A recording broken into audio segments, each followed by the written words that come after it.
Choppin' it up with Ramel. Choppin' it up with Ramel. Choppin' it up with Ramel. No notes, straight from the throat. Choppin' it up with Ramel. Choppin' it up with Ramel. Choppin' it up with Ramel. No notes, straight from the throat. Good morning, good morning, good morning, good morning. Welcome to another edition of Choppin' It Up with no notes, straight from the throat. Listen, what a weekend in sports. Chopping It Up with Ramel was all over it. I mean, it just was a fantastic weekend of college basketball. The NBA threw in a couple of games in there as the playoff races get tighter. But we have to start with the NCAA. Listen, during the season, I had made a comment to a couple of friends that I thought that this year's Final Four would be a little bit different than any other Final Four. There really wasn't a dominant team. You can make a case for Gonzaga. I thought Villanova might have been the best team all year long. But there was so many teams that was just good. And there was no one to really ride because you always wonder how will the one and dones do. And then, some of these mid-majors like Butler, Gonzaga, just to name a few, Wichita State, they're no longer mid-majors to me. I mean, it's to the point whereas they're becoming perennial schools. In the case with Gonzaga and even Butler, their talent level of recruits has gotten better over the years. Before, it was just a program that was seasoned with juniors and seniors that played together for 3, possibly 4 years, and they had chemistry and they knew what they were doing. But that's no longer the case anymore. These teams actually have some talent. They're no longer featuring the C-level recruits, and after 4 years together, they play well together. No, these schools now feature B-level or above talent now. And it's showing. It's beginning to show. So with that said, I always thought during the season that it was going to be a team that was going to be in the Final Four that finally made it to the Final Four. A team out of nowhere would be in the Final Four. And then I figured you have two teams that you're very familiar with. When the brackets came around, I didn't have it that way. I had UCLA, I had Kansas, I had Villanova, and I had Arizona. Based off of the seeding and the matchups, I just clearly thought that was it. To anybody out there in the universe that had North Carolina, Gonzaga, South Carolina, and Oregon, I applaud you. Because this is pretty much a Final Four that I thought in January was going to take place. I really did. This is the type of Final Four, a team that we know and recognize in North Carolina, a team that we may be a bit familiar with in Oregon, a team that finally gets there, Gonzaga, and a team that never gets there, in South Carolina. You couldn't script the season any better than this.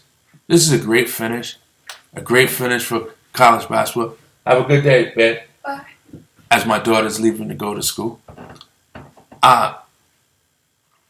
You couldn't ask for anything better than what we're about to be faced with. This is a tremendous group of schools. And this is a tremendous group for the NCAA to finish their season this way. And I'm going to tell you something. I've been wrong before, but I have to give my prediction. And I'm going to give my prediction today. I'm not waiting around to the last minute. I already have installed who I think is going to win. But you couldn't ask for a better group of four if you're the NCAA. Outstanding job by the NCAA. Now, North Carolina, their road there might have been the toughest to me. To advance past Kentucky, who Kentucky had the impressive win on Friday night against UCLA, who I thought was going to win it all. With Fox having 39, Monk coming alive in the second half for 21. Well, he had about 17 of his 21 in the second half. I thought it would be tough for North Carolina. I thought Kentucky would go ahead and win that. But North Carolina was up for the task. Somewhat they contained Monk and Fox as they hit big shots down the stretch, back-to-back threes. But they were able to contain them and hold on for the win, which was very impressive, to win 75-73. Obviously, North Carolina was led by their horse and Justin Jackson, who had 19 points. But Meeks might have been the story here. Meeks had 7 points, 17 rebounds. Joel Berry, the second, he had 11 points. But with 0.3 seconds left on the clock, the ball drops into the net by May, who came off the bench, had 17 points, had the biggest shot of his life. I can't think of the guy's name, was penetrating to the hole. Defense collapsed on him, rightfully so. Kicked it out to a wide open May as Briscoe ran past him. And he just drilled it. A little bit from the left side of the elbow. Nothing but net. Drops down there with 0.3 seconds. Kentucky calls timeout right away. What a great game. What a finish. This is what college basketball is about. Unfortunately for Kentucky, in a situation like that, when you call timeout, it's not the NBA where you can advance at the half court. NCAA should look at that. They should really look at that. And the reason why I say they should look at that is because if you're preparing these guys for the NBA, then you got to have similar NBA rules. I mean, that's the one rule. There's two rules that I don't like in college basketball. I'm not a fan of that rule, and I'm not a fan of the time continue to run on a made basket. If you're inbounding the ball, the clock should stop. I really think so. But nevertheless, great game to watch. Great game for North Carolina as they advance to the Final Four for an impressive record of 20 times. Think about that for a second. 20 times going to the big dance. I think the NCAA tournament has been around since 1939. So that's a little bit less than 80 years. So 25% of the time, they have been in the Final Four. So 1 out of every 4 years, you can say, or you should expect the Tar Heels to be there. Very impressive. They do have a rich tradition. Although UCLA has the most championships at 11, I think the Tar Heels may just have the better tradition with 20 and 8 wins. 20 trips to the Final Four, 8 wins. That means that they win about 40 to 45% of the time. Let's do the math.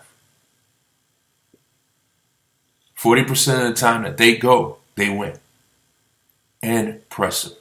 So Kentucky advances, they beat Kentucky. North Carolina advances, they beat Kentucky. Pardon me.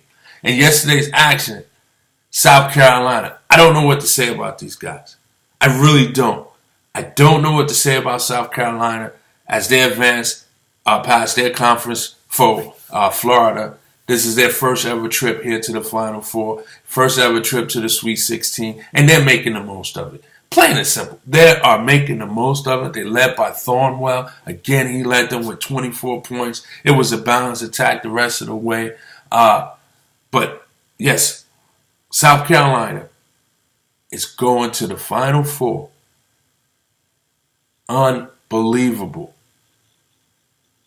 unbelievable. The SEC represented themselves well. The one-team standard, I don't think anybody other than South Carolina students, alumni, and residents may have picked them to go to Final Four.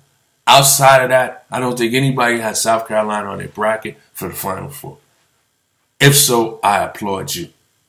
What an outstanding season. If Thornwell is coming out this year, he's probably going to take notice. His clutch shooting, his ability to just play ball, be fearless, 24 points a game. That's all you've been hearing from him. 24. The guy's just a shooter, and he's a baller. He rebounds pretty well as well. I did a little research on South Carolina because I'm like, who are these guys? Well, they're pretty much from all over. They're not just South Carolina residents. You got one kid out of Lincoln High School, point guard comes off the bench. You have one of them is from Canada. They're from all over. They're from all over. But collectively, these guys are winning, and this is the Cinderella team of the group. So here's what you have. You have South Carolina playing Gonzaga, and you have North Carolina playing Oregon. Should be fun. Gonzaga been knocking on the door for years. Literally been knocking on the doors. Had good teams after good teams. Made a couple of trips to the Sweet 16. Never advanced this far. They always rode the backs of 4-year players, 3-year, 4-year players that just had good chemistry, good fundamental skills, just well coached. But now, their talent level has changed. They have a little athleticism.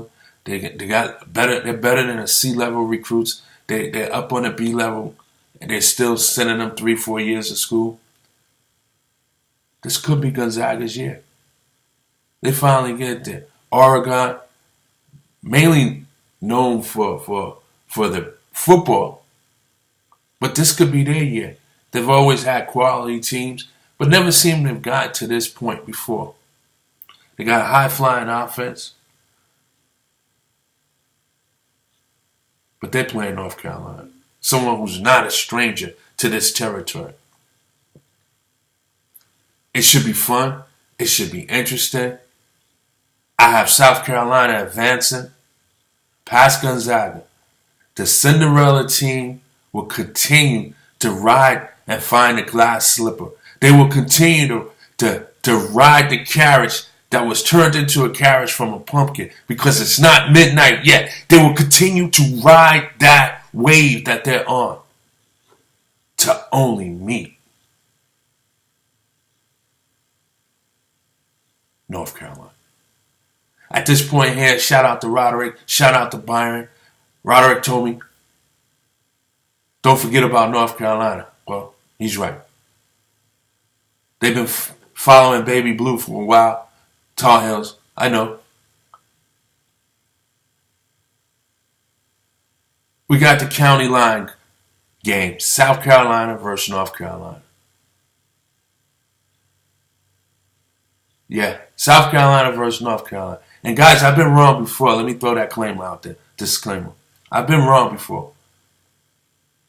But I'm going with South Carolina to win it all. The Cinderella team is in effect. I'm going with the underdog. I like the Cinderella team. Normally when they get to this point, they win. When a Cinderella team gets to this point, they win. The one that comes to my mind, a la Villanova. When they beat up on Georgetown almost 30 years ago. When they get to this point, they win. And I'm going with South Carolina. They're using that street game, that bully ball, that thug game. I think that's what it is about this team. No one is ready for them. No one is prepared for them. There's no video on them. Who's looking at South Carolina football team? No, it's the basketball team led by a coach that can't think of his name. He used to coach K-State, had a couple of good runs with them, Kansas State, but he's got something here. He's got something here, and I'm going to ride the wave of South Carolina to upset North Carolina in the big dance. Yes, I am. I'm going to ride the wave of that, and I believe South Carolina is up to the task. It's up to the task. So, great season for NCAA. You couldn't ask for anything better than this. The games over the weekend was fun. We'll talk a little bit more about college players that might be heading to the pros, like, is Lonzo Ball ready? Questions like that. Whose stock is growing up? Is De'Aaron Fox a good pickup for point guard in the league? Monk, will he have to play point guard when he gets to the league, or does he play the two? Monk is somewhat like Steph Curry a little bit. Not that his game is equivalent, please. Let me say that, no. But the guy is a shooting guard trapped in a point guard body, which Steph Curry is. And Steph Curry made the transition from college to the pros playing point guard. I believe he stayed an extra year in school just so that he can work on his point guard skills before going to the pros. And it's worked out for him. Monk is a small 6'4". I would be surprised if he's a little bit shorter than that. Can stroke it with the best of them. Don't get me wrong. But would he be better suited as a point guard in the league or as a shooting guard? We'll see what happens. But questions like that and players like that, we're going to talk about more. But tremendous effort. Hey, cuz, I see you out there, Tori. I know the fam got to be excited. The Gamecocks is in the Final Four. The Tar Heels is in the Final Four. I know South Carolina residents, they usually root for one or the other, if not both. So I know the fan back home there is excited about this. So I appreciate you tuning in. But yeah, we're going to talk more about players where they are going up on the ladder. But again, I like South Carolina to take down North Carolina in the finals. It should be epic. We're going to move along to the NBA.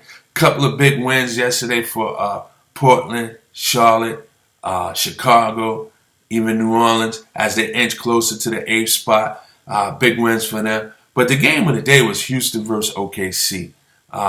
Westbrook did his best to try to will his team to a win. Another triple-double for him. 39 points, 11 rebounds, 13 assists. It's like another day at the office for this guy. It's almost like drinking a glass of water.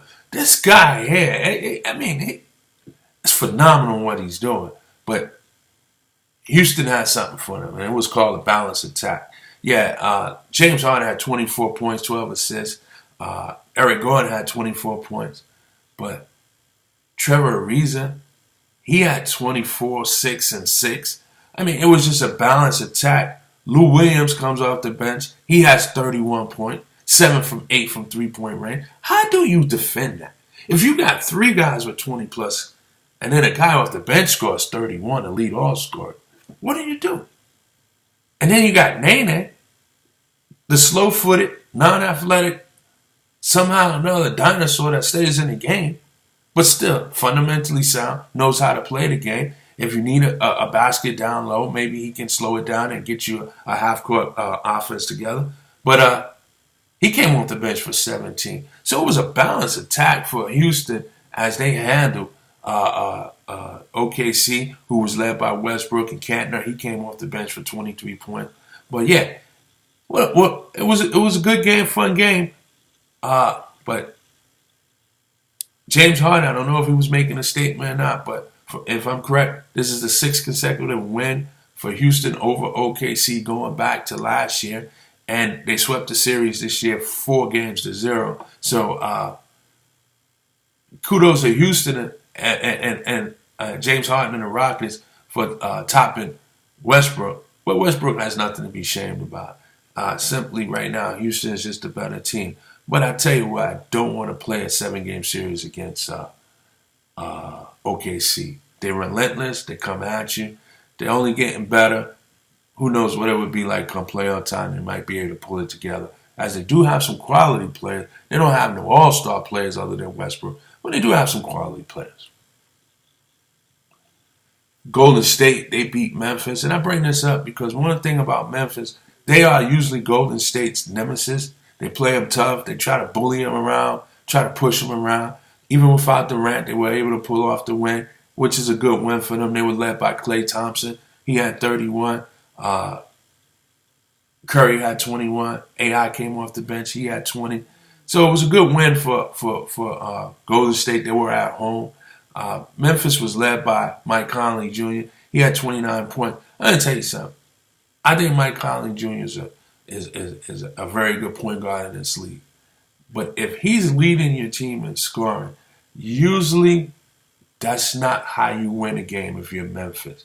He's one of the ultimate floor generals in the game. You want him to be maybe your third leading scorer for the day. If he's your fourth leading scorer of the day, that might even be better because you want him getting everybody else involved. You don't want him doing the scoring. You need him setting up everybody. So anyway, but Conley, he took on the challenge with Curry. He had a great game. They came up short. But this is something to watch because this could be a playoff matchup in the near future. Could be a playoff matchup. Yeah. So anyway, with that said, that's going to do it. All right. As we take a break from the NCAA, games will resume on Saturday. We'll probably focus more on player movement on the draft board and also NBA this week. Don't forget, opening day for baseball is right around the corner. I believe it kicks off next week. So look out for that. And that's going to do it for the show. I appreciate you all tuning in to Chopping It Up with Ramel. Remember, you can follow me on YouTube. Just put in Troy Ramel Royal. You'll see all my videos there. And you can also follow me on Facebook at Chopping It Up with Ramel /Facebook.com. I'm there. Peace and blessings. I see you guys in 24.